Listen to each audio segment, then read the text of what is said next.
just a little bit. And as I change my hand, did you feel the stretch move to the outside? Because this muscle group is so big, I can't just stretch one small strand. I have to stretch the whole tissue. 15 to 30 seconds. And then I go a little bit further. And as I came across a little bit further, did you feel the stretch move to the outside? You can talk about a new program that the facility has here. You can talk about what are you doing over the weekend or for Shabbat. This is a good place because they're not going anywhere. And they're very focused on you because you have them in a position that could be very uncomfortable. I'm just going to let the leg rest on my body. What you don't want is to have the leg out here.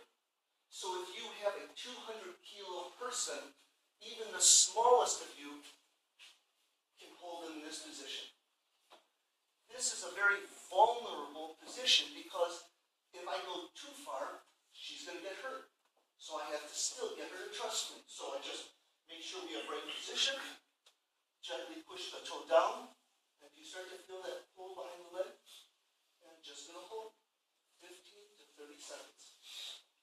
Now, there is an art, and excuse my language, but it's just what there's also bullshit.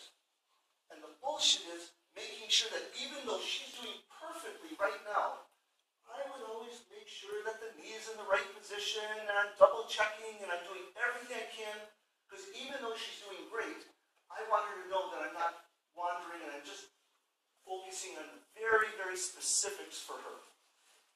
I'm going to go a little bit further. Okay? Does it feel like it's hurting? Does it feel like you're really getting a good stretch? So you call that uncomfortable but not hurt? Perfect. I'm not leaning into her because if I lose my balance, I'm taking her leg with me when I fall forward. Not good for her, not good for me, not good for a guy who's being filmed now by all these cameras. I'm going to rotate the leg inward, medial, and as soon as I rotate it in, you feel the stretch change completely. It moves to the outside, and it becomes a bigger stretch. But I'm not pushing this foot down. I'm just trying to very, very easily get some motion. So we started with static, holding the position. We moved to passive, very, very small changes. We'll move into dynamic in a second, but we'll never move into ballistic. And ballistic is where I take the leg and shove it down. We're also needing to do a little bit of PNF. So I want you to take your leg and push it away. Push, push, push, and relax. Don't forget to breathe as you push up. Push, push, push, and relax. A little bit harder now. Push, breathe, breathe, breathe. So that was PNF with movement. Now I'm going to do PNF without movement. Push, push. Come on, come on, come on. And relax. Breathe. I'm going to let this leg go out to the side. Okay? Now you're going to feel the stretching medial or inside the groin. I always tell them what's going to happen before.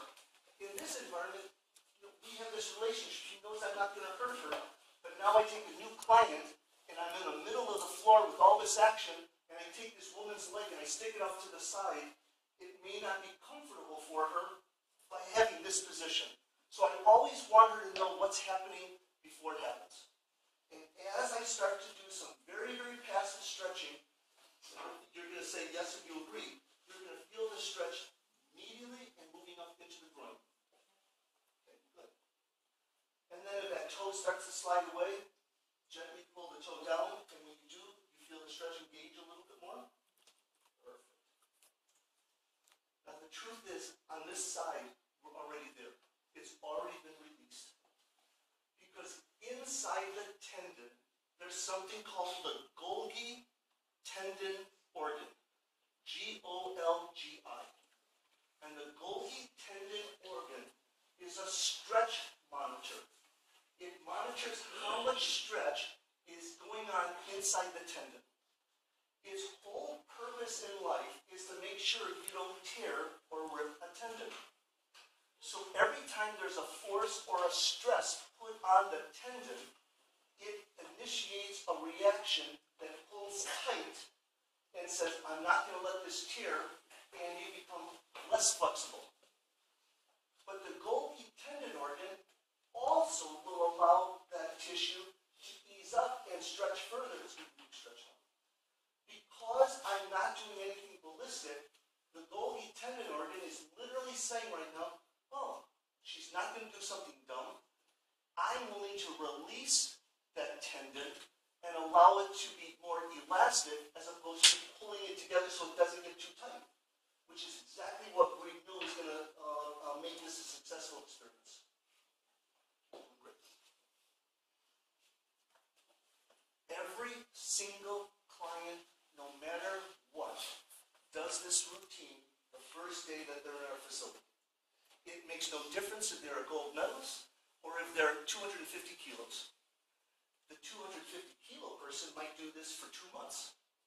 The Olympic champion might say, great, I know what to do, and they do it on their own. But we want the stretching to happen.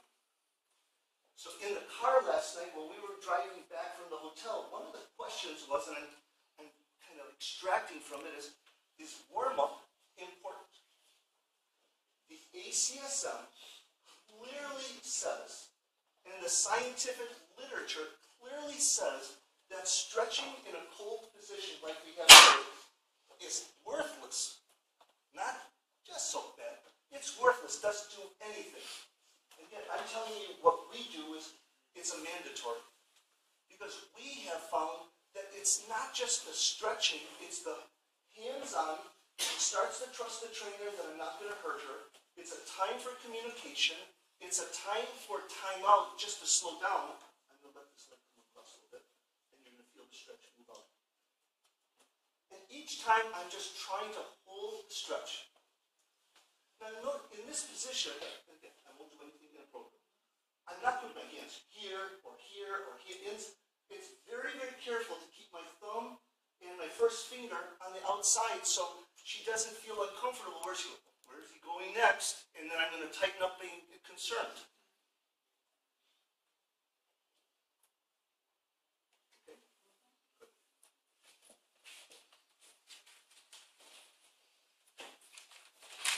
Let's say that you are a 60 kilo person and you're working with someone 3 or 4 times your size. Sometimes you have to lift the leg up and you literally have both hands to support, or you might do this with your hand against the foot or your chest against the foot, but it's holding this position. Not to put tension on the knee, pressing down here, keeping my hand underneath the knee so this leg is flexible. Okay. Small. Each time, and if I'm not doing it, you tell the group, each time it feels like just a little bit more stretch. I'm building up the stretch, building up the stretch. Did you feel that? Okay. Talk about their package of workouts is coming to an end, about signing up for the next set of workouts. Talk about them. This is a great time out from the rest of the world. And what usually happens is that when someone walks in the room, what are you doing? Can you do that for me? My leg is like, oh God, that looks great. They'll start asking her questions. It's as much marketing as it is helping your client achieve a new level.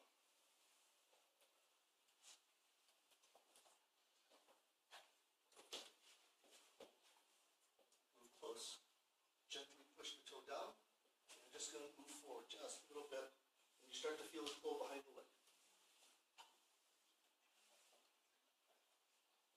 I think our countries are very similar. In the United States, men have to be very careful about how they put their hands on women so that it's working professionally as much as her concern about what she's willing to tolerate.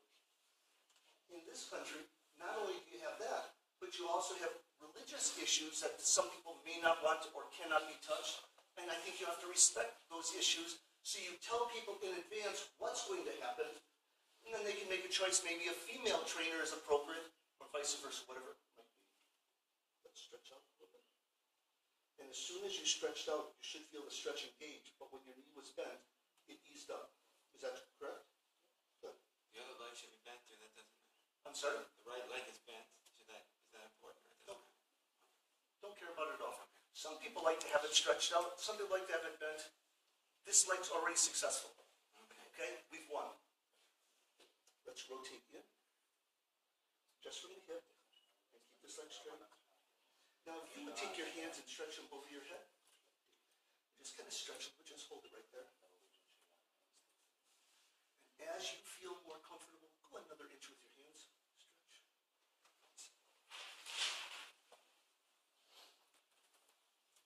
So this side is a little bit tighter than that side. Is that common for you? Okay. So we can just feel the resistance. So I'm going to spend just another minute or so in a little bit more dynamic work to loosen it up. Because to be successful, I have to have both sides flexible, not just one. And we're going to rotate in just a little bit more, and you're going to feel the stretching engage real fast. Now, I want you to be uncomfortable, but not in pain. Is that correct? A little bit pain? So let's back off. Is that better? Good. Now, this hip is lifted in the air. Just drop it down. And when you drop it down, do you feel the stretch engage? So I'm going to pull you up just to demonstrate. When the stretch is too much, what they'll do is they'll start to lift the hip up off the ground. And gently, you just set that hip right back down. And when she said she was in pain, I never want my clients in pain. I always want them to be a little bit uncomfortable. Remember the flow chart? Stress the system, micro changes. If I go too far, I have an injury. If I don't go too far, I probably progress. I'm going to just go out to the side. Keep that toe down. Keep the leg straight. Keep this hip on the other. Now, let's say you have someone who truly is inflexible. She's really not that inflexible. But someone you know that can't even lift their leg in the air on their own. Sometimes you have to put your hand on their hip to help push it down. So even though this is just a very, very thin towel, now I have to be careful. So I just take a towel and put it across the center. So when I put my hand on her, there's something between me and the client. It's not doing anything except making me, the trainer, a little bit more comfortable so that there's no question about where my hand is and what I'm trying to do. I started with static, meaning no movement at all, and I'm moving to passive, very small changes. And on this side, I'm going to do a little bit more, moving up into a more dynamic position. You're much more tight on this side than the other side.